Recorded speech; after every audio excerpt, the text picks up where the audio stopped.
What's up, everybody? And today we are reacting to White Feather, the Marine sniper who shot through an enemy's own rifle scope. This is by Simple History. I will leave a link down below to their channel. Definitely go over there, give it a like, subscribe, and all that good stuff. I've reacted to their stuff before, and their stuff is absolutely fantastic, so I know this one's going to be a good one. And I've actually just noticed the date it was released was November 23rd, 2020. November 23rd is my birthday. So this has got to be a good one. It's meant to be, right? If you believe in all that superstition stuff. If you do believe in the superstition stuff, check out tomorrow's video, Terror Tuesday. But today is Military Monday. If you didn't see the announcements, I'm dedicating certain days to certain genres. Military Monday is the day where you're dedicated a military video every Monday, where I will basically use my experience in the Royal Marines Commandos, my training and stuff like that, and compare it to videos and games and all that good stuff. So if you are excited for Military Monday or Terror Tuesday or Sci-Fi Saturday or Fitness Friday or any other videos you should check out in the announcement, subscribe, like, and turn on the notification bells, okay, guys? I never ask people to subscribe and like, but if you want to do it, go ahead and do it. It would help the algorithm, the YouTube algorithm gods. It would help out. A little donation to the algorithm gods is a like. Anyway, question of the day comes from Aldi Bags 69. He says, question: did you ever deploy during your time as a Royal Marine? Yes, I did deploy. I did what was called Op Cougar. Basically, I was battle casualty replacement twice, actually. I did the second time. I did the whole 6 months of pre-deployment training with 4-5 Commando, and then right before we went, a bunch of people got replaced with reserves because we couldn't drive or something like that. That was a requirement. It was really weird. But basically, they replaced a bunch of people with reserves who didn't... The Marines who didn't have their driver's license is what I'm trying to say. So I was on base. This was the second time I was going to be battle casualty replacement, and I was kind of miffed off about it. So we went in, we was doing our daily stuff, and we got asked, does anyone want to do Op Cougar, which is basically anti-piracy. So I put my hand up. I did that for a little while, where basically you're protecting a ship from pirates and stuff like that. It was okay. It wasn't amazing. I feel like I would have got better experience from going to Afghan by a long shot, but at the same time, it is what it is, and that was my journey, right? So things are different now than what they were back then, and things were changing all the time. So I thought I might have been able to get another opportunity to go out to Afghan. I didn't ultimately, but it was what it was, and it is what it is. So there you go. And if you've got any questions about my time doing Op Cougar, anti-piracy, let me know in the comment section down below. Maybe we'll get to some of that in a future video. Also, leave your comments down below if you want them answered in the next video. I will certainly get to that. I'm trying to keep the comments kind of like relative to the video. So for Military Monday, military comments; for Terror Tuesday, horror comments, and so on and so forth. So I'm going to try and keep them related in that sense. Anyway, let's shut up. Let's pop this up and react to this video, because I'm really excited for this. Let me turn it up. This episode is brought to you by Filmora 10. Okay. One of the hardest parts of starting a YouTube channel is finding the right editing software and learning how to use it. It's true. Filmora 10 makes Let me get past that. and let Filmora do the rest. On top of all that, oh my god, it's still going. Royalty-free music included on their platform. Okay, yeah, check out the ad if you want to check it. Here we go. White Feather. The U.S. Marine sniper who shot through an enemy's own rifle scope. Okay. In military shooting circles, American Carlos Norman Hathcock II is a true legend. For he was a U.S. Marine sniper who's credited with killing at least 93 enemy soldiers in the Vietnam War. 93? From incredible distances. That's a pretty big tally. 93. With pinpoint accuracy. Though ruthless and calculating when hunting down his prey, behind his professional persona was a caring family man who saw killing as an end to a means, as he felt that for every one of the enemy that he killed, he would be potentially saving the life of some young American soldier. Well, that's kind of the way you've got to see any form of military, duty, is an act of trying to help other people, right? So that's the whole reason why I went into the Royal Marines. Now, I get the you can have a different perspective depending on what country you're from, depending on what country was in your country fighting. Like, I know there's apparently some Afghans don't necessarily like the fact that the US or the UK were in there, and they thought they were just making it worse, and so on and so forth. So depending on the perspective, but your intention when you go on these operations is you're doing the deed to help other people. So I like that they put that in there, but it's kind of obvious, right? Carlos came from humble beginnings, being born in 1942 at Little Rock in Arkansas. and was raised by his grandparents after his parents separated when he was very young. From an early age, he would go hunting in the woods with his dog, using an old one-shot .22 caliber rifle to help put food on the family table. Throughout his childhood, he dreamed of becoming a U.S. Marine, so as soon as he reached 17 years of age, he enlisted in the Corps. So I'm guessing you can join the U.S. Marines at 17. In England, you can join the Royal Marines at 15 and 9 months is the day you join. The way it kind of works is they know that if you sign up on 15 and 9 months, you're still in high school, you're going to finish high school, and you're going to be around the age of 16 when you actually go in, which is exactly what I did. I signed up on the day I was 15 and 9 months, but I was on my summer holiday between my last 2 years of high school, so I still had a long time before I could actually go in, and they drawn out the process of actually joining the Royal Marines because of that. His basic training was carried out at Camp Perry on the shore of Lake Erie in Ohio. This turned out to be the perfect place for Carlos to further improve and develop his natural talent for shooting, as the camp had the second largest outdoor rifle range in the world. He soon showed himself to be a crack shot, who was also naturally meticulous and precise when it came to the battlecraft of marksmanship. This talent soon quickly won him many championship shooting matches, including the prestigious Wimbledon Cup for long-range shooting in 1965. That's pretty impressive. The competition required the contestants to hit targets with pinpoint accuracy from 1,000 yards away. Ooh, that's pretty hard. Then Carlos was deployed to Vietnam as a military policeman. Who's this guy? Is that him? But this wouldn't last for long, as the U.S. Marine Corps was starting to wake up to the fact that the Vietnam War was a very different kind of war. Yep. Soon there was the realization that there was a desperate need for fresh and innovative tactics if the war was to ever be won. I find the Vietnam War to be such a fascinating war that I really don't know much about, and I should probably learn more. If you've got any resources or links, let me know in the comment section down below, would you? So one of the new ideas put forward was to dramatically increase the number of snipers they were using. And Carlos was an obvious candidate. After completing a sniper training course in South Vietnam, his deadly skills were soon put to use. For most of his sniping career, Carlos was happy to use the standard U.S. Marine sniper rifle, the bolt-action Winchester Model 70, which was in the powerful .30-06 caliber. Okay. This rifle had a 5-shot magazine and came with a telescopic sight that magnified the target by up to 8 times. But on occasion, he used a Browning .50 caliber heavy machine gun that he had personally modified and added a telescopic sight to. What? What?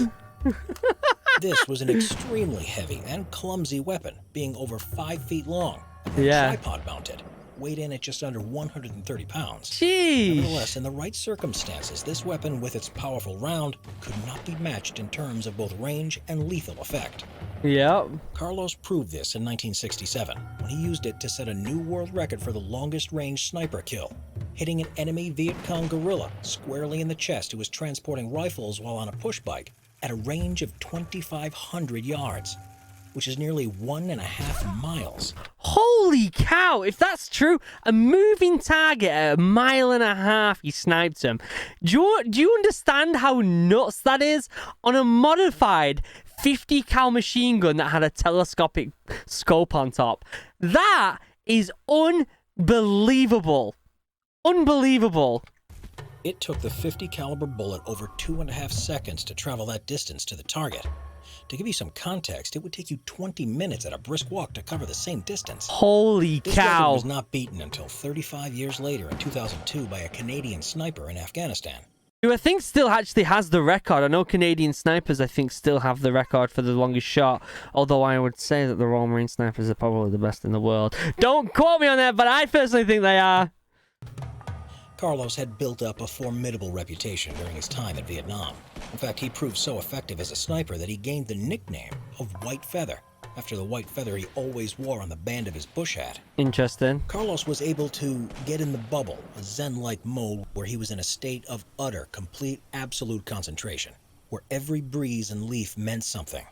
He would even be able to go without proper sleep for days as he tracked his target.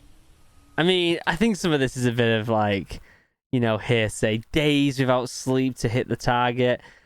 I've done sleep deprivation in training, and I've seen some of the fittest, most unbelievable soldiers hallucinate after a day or two. People always say, oh, I bet I could go like 2-3 days without sleep. 2-3 days is like the max. Like, you will hallucinate. You will 100% hallucinate. I've seen it firsthand. One time, he killed the sadistic female Viet Cong platoon leader called the Apache Woman. She was a Vietnamese platoon leader, interrogator, and sniper with a high number of kills. But what she was known most for was her torture methods. Sheesh. Apache would take great pleasure in torturing captive U.S. Marines, including flaying them alive. She Holy would do cow. this within earshot of the U.S. base so they could hear her victims' screams. Carlos, hearing this, had had enough, so he took up the task to eliminate her, even if it was an obvious counter-sniper trap. He noticed her going to the toilet and called an artillery strike on the position, killing 3 of the Viet Cong snipers. As she got up and fled, Carlos landed a shot and she fell. Woo! He then made a follow-up shot just in case. Just in case, because you never know. As tally started to mount, the enemy began to fear him so much that they put a $30,000 bounty on his head. What? Which is over $250,000 in today's value for anyone that killed him. That's nuts. This was by far the highest bounty put on a U.S. sniper during the entire conflict. Why have I never heard of this guy? Like, seriously? So many enemy snipers tried to claim this bounty, but all failed miserably, most dying in the process as he ruthlessly picked them off one by one. On one occasion, he was in a sniper duel with an elite enemy sniper, codenamed the Cobra. While tracking the Cobra, Carlos noticed the sniper's glint from his scope. Steadying the crosshairs from the Winchester Model 70 onto it, he squeezed the trigger. The bullet had traveled at a long range through the sniper's own telescopic sight, straight into his eye socket. There's no way! That's nuts. Carlos realized that to make such an incredible shot, that the Cobra must have spotted him at the same time. He understood that he was just slightly quicker that time, and had a great respect for his foe's abilities. Yeah, so at that point, you got to have respect and understand, like, he was close from getting killed there. Close. He took the rifle as a souvenir and tagged it, although he would never see it again. Aw. That's a shame. At times, Carlos had to make difficult decisions. One of his shots, 1,500 yards away from a hilltop, was on a 12-year-old Viet Cong guerrilla who was transporting weapons and ammunition on a bicycle to an enemy patrol. He didn't want to kill men and certainly not children, but he realized if action wasn't taken, that the guns would be used on his fellow Marines. He gently pushed his thumbs on the .50 cal's trigger, firing a shot at the front wheel of the bicycle, sending the boy somersaulting over the handlebars. The warning shot didn't make the boy run away as planned. When he picked up an AK-47 and began firing at the hill, Carlos dropped him dead with one well-aimed shot. Oh. This situation would go on to haunt him forever. I'm not surprised. I'm not surprised at all. Volunteered for a mission just days before the end of his first deployment. This mission was to eliminate a North Vietnamese general in his own headquarters, deep in the forest. Ooh. He had to do it at a close range of 800 yards or less, and he was to do it alone without a spotter.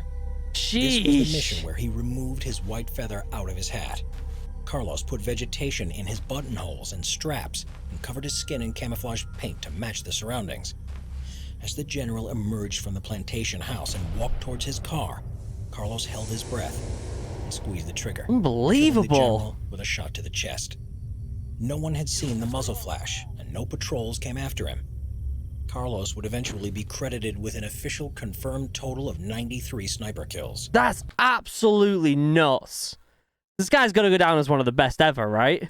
But the true total was probably several hundreds more, as the system for acknowledging confirmed kills was stringent in the extreme, as it required an officer and a spotter to be present when the kill was made. Yeah, so it's probably way more. In 1969, his frontline combat career came to an abrupt end when the LVT-5 amphibious armored fighting vehicle he was in struck a mine as it traveled on a highway near his Marine base. Unbelievable. The vehicle became engulfed in flames, but despite this, Carlos courageously went about rescuing several fellow Marines from the inferno, even though there was the danger of the vehicle's ammunition exploding at any moment. Yeah. Carlos suffered severe burns to his body as he did so. In a critical state, he was medevaced by helicopter to a nearby hospital ship. Once his condition had stabilized, he was sent to a naval hospital in Tokyo, Japan. Wow. Later, he was flown back to America for specialist treatment at a burns hospital in San Antonio, Texas. He received the Purple Heart Medal for being wounded in action that day, but it was not until 30 years later that his bravery was recognized, and he was awarded the Silver Star for his gallantry. So, I'm obviously survived, I'm sure. But holy cow, what a story. It took him several months to recover from his burns. Once he had returned to active service, he stayed in the United States, spending the next few years helping establish the Marine Corps Sniper School in Quantico, Virginia. Wow. But by 1975, he was starting to be in poor health, as he had been diagnosed with multiple sclerosis. Oh, Over the next geez. 4 years, his health declined even more.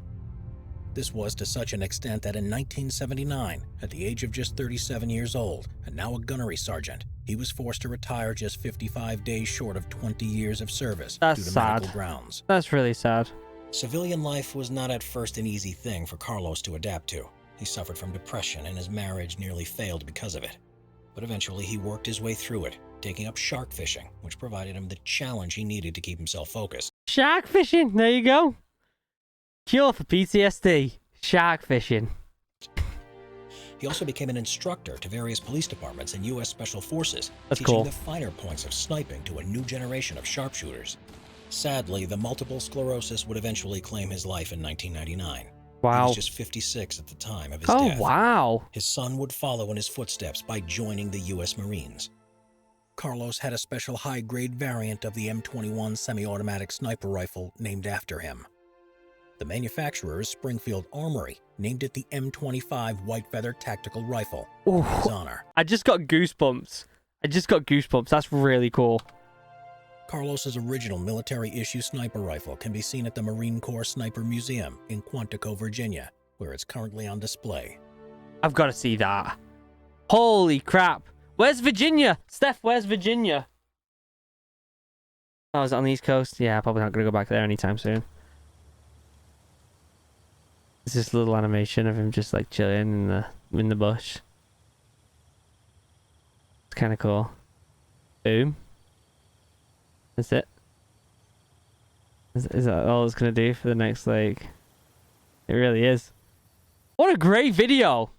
Legitimately fantastic. I really, really enjoyed it. And what a great video to start off Military Monday. If you did enjoy this video, like it, subscribe, and turn on notifications, because we're going to be getting a military video kind of like that every Monday, and it's going to be a ton of fun. We've also got some military games we're going to play in the near future, so get hyped, guys. That was absolutely awesome. I loved every second of that. Members scrolling slowly past your screen, you're amazing. I love you. I couldn't do this without you.